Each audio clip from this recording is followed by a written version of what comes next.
Hello everybody, my name is Milton. And my name is Lane. And we're here in Montgomery, Alabama to celebrate Chuseok by preparing some special Korean meals for you tonight. We're a little bit out of our comfort zone because we've never cooked anything like this before, but we're really excited about doing something new for you tonight.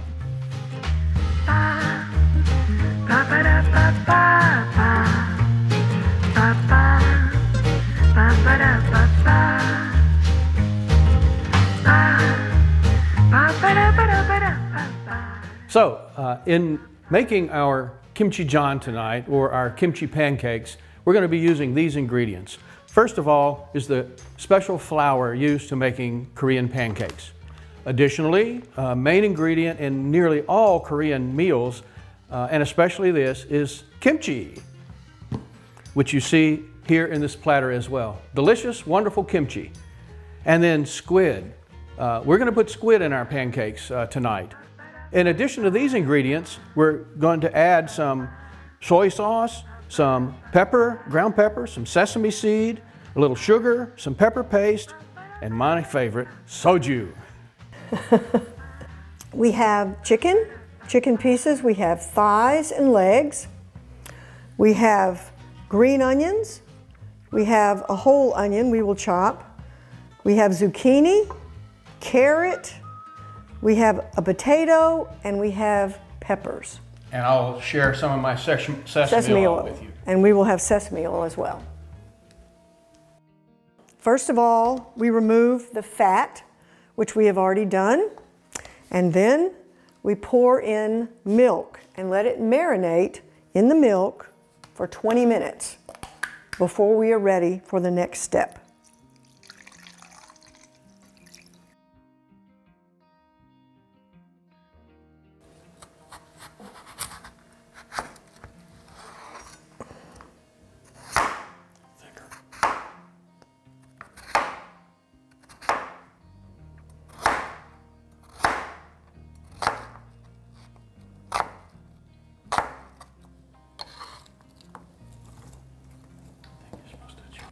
So now we're going to start making the sauce while the chicken is continuing to marinate in the milk. First, we're going to start with soy sauce.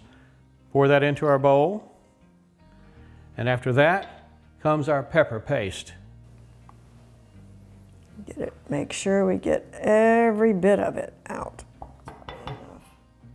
So now we want to make it a little more spicy and liven it up some, so we're going to put some pepper flakes in there now with it as well. And finally, a little sugar. Then we're going to blend it all up real well. You know, and of course, any good cook always wants to know if his creation is beginning to taste like it's supposed to. So, nobody's looking.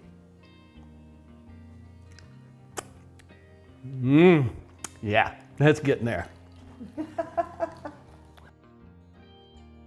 Off, and I think rinse it with water.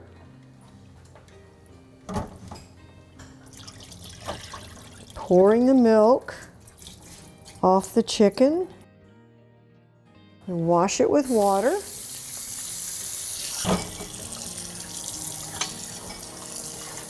Okay. Now we're ready to cook our chicken. So we'll put water, about 2 cups of water, into our pot. Turn on the flame, and we'll add our chicken to this pot.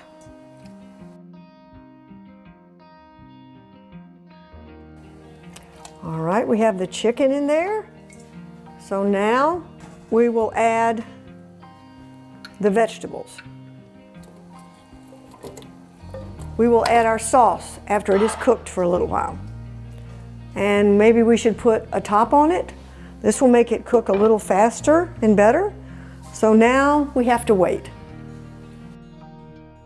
Okay, now we're going to check on our chicken. We're going to stir it up. It's boiling very well.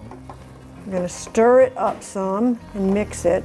And then we're going to add our sauce. Okay, now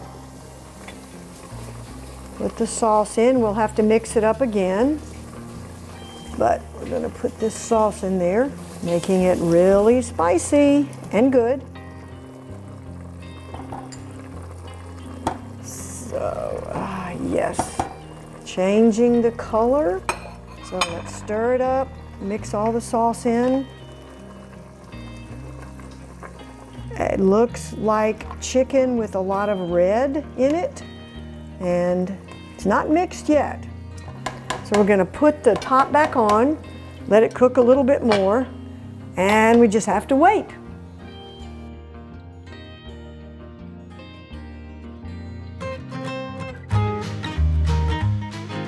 And the first thing we want to do is separate the head from the body.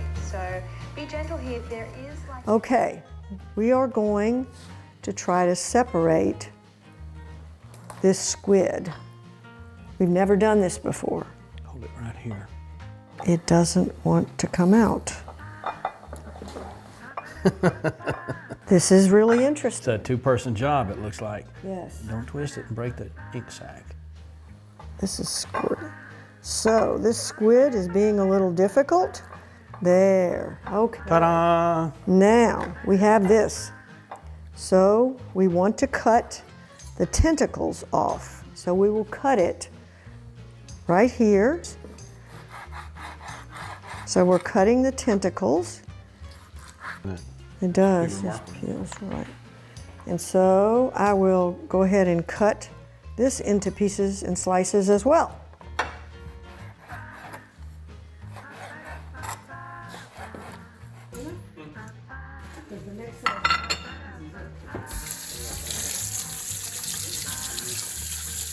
We're going to put the kimchi into this bowl, and we don't have quite enough, so we're going to add a little bit more, kind of estimate the 2 cups. Maybe now we have about 2 cups. With these kitchen scissors into smaller pieces.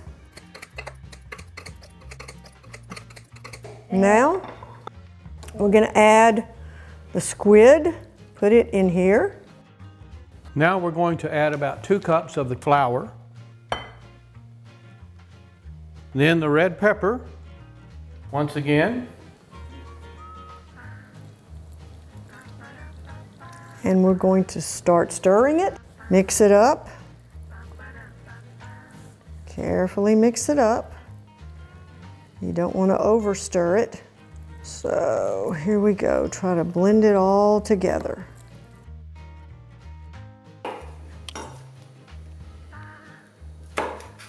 Skin on this pepper is tough. Ooh. This is one that you better be careful with your eyes because it'll make you cry.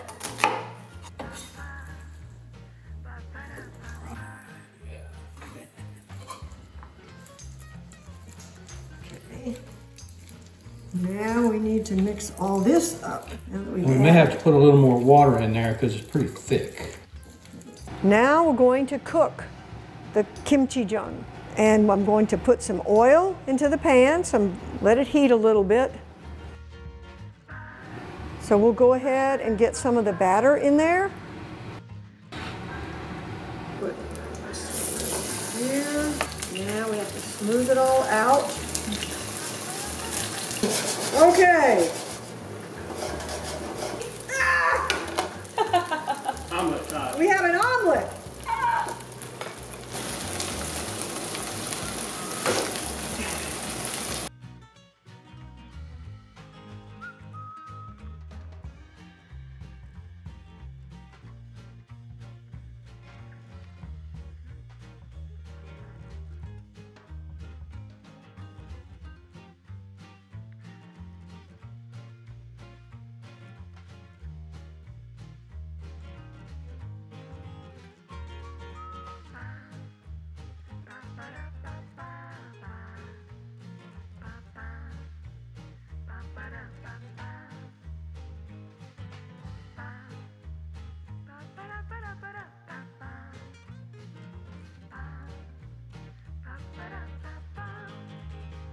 I was inspired and I had a lot more confidence now in preparing Korean food. That's something we've always enjoyed, but we haven't really ventured off into the area where we would start preparing it ourselves.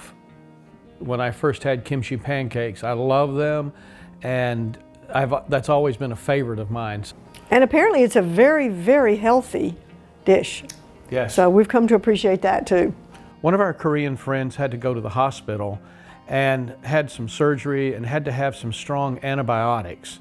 One of the problems with these strong antibiotics is that they're killing the good bacteria in your stomach as well as the bad bacteria that's causing you problems. And I would recommend that you make sure you get strong probiotics in order to rebuild the bacteria. And the best one that I can think of is kimchi. Even better than yogurt. Well, it's also interesting to note how kimchi goes with roast beef and mashed potatoes as well as regular Korean food too. Kimchi is the #1 have-to-have food at the table when you have a meal, a Korean meal. So now that we know how to make that, that's been a highlight of this time together. But I really feel confident in being able to make a kimchi pancake now, except for the flipping. That's still a technique that we haven't mastered.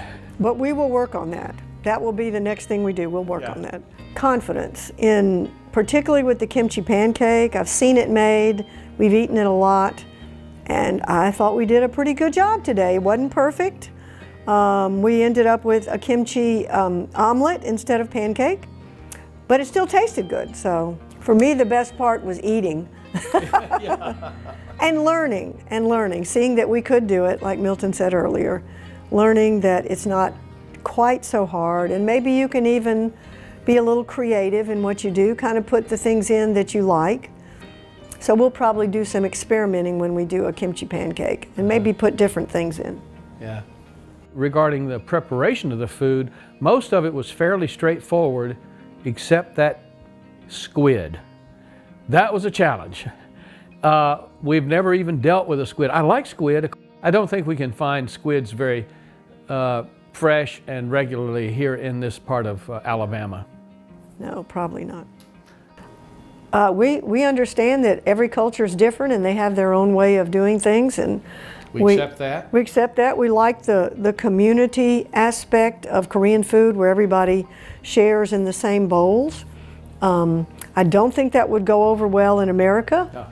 But that's fine. It's just a whole different culture. One of the things that I observed when, especially the first 4 girls were living with us, is, as Lane pointed out, they would have maybe one dish of something and all of them would eat from that same dish.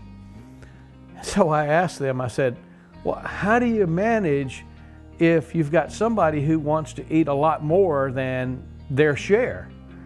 And they're eating more than they should and nobody else is getting the right amount. And the answer was, we pick our friends carefully. So I thought that was very clever. And I'm sure it's true. Yeah, I enjoyed that. So I will say that there were only 2 things in my visit to Korea in 2018 that were a little bit troublesome or problematic. One of them was trying to use metal chopsticks. Because the wooden ones I did pretty well with, even before I went to Korea. But the metal ones, and you probably will see from the video, I still have a little trouble with those metal chopsticks because they tend to slip out of my hand so easily. One of the restaurants we went to, when we walked in the door, and of course it was not unfamiliar to me to take off my shoes and put on slippers when we went to the restaurant. But this restaurant had these big silver metal tubes coming down from the ceiling over the table. I thought to myself, what in the world is that? Well, I quickly found out that it was an exhaust to pull the smoke out from the barbecue tables, the heating element on the table itself. So very clever, very practical. It just was unique and unusual for me to see that. We don't have that here much, I don't think. We really enjoyed this, much more than I really thought we would to begin with. And we not only thank you, we thank all of those who have been involved in putting this contest together. You know, we don't fully understand all of the background and so forth and the goings-on of this, but it's very generous of them, and they're very thoughtful to want to know what non-Korean people think about the Korean food and the preparation of it. Most of the language we know, most of the words we know are food words. And so we really love the Korean food, the Korean people, and the Korean country, and the Korean culture. Yes, thank you. And for those who are watching, thank you for watching. Yeah, thank you for watching. We hope you found this to be the very best video that you see. Milton doesn't cook. I normally don't cook. That's right. And so that's another way in which this has been a challenge. Out of his comfort zone. I'm a little out of my comfort. No, I'm a lot out of my comfort zone. But you know, not to say that what we did was wrong, but I will say I think it could have been a little more spicy. I think I would have put a little more pepper in the meal. He would.